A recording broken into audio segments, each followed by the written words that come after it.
Hi everyone, thanks for joining our Agrimaster tutorial. Today I'll be going through how to set up an allocation. Let's jump right in. So we'll just open up the software. And now each transaction in the cash book can be allocated to a particular cost center. So for example, a wages transaction could come under a specific employee's allocation.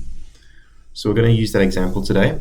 And to get to the allocations menu, I'm going to go to Setup and Tools, Cash Book Setup, and then Allocations. So first, I'll need to add a group heading, and the group heading I want to use will be Employees.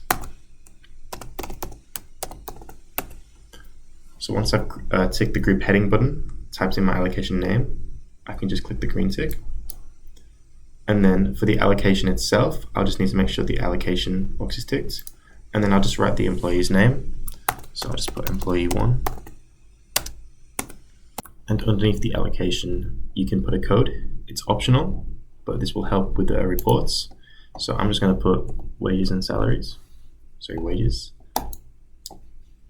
Now, if you're putting a few allocations in at the same time, you can just click the repeat code link. So that will just repeat the previous allocations code.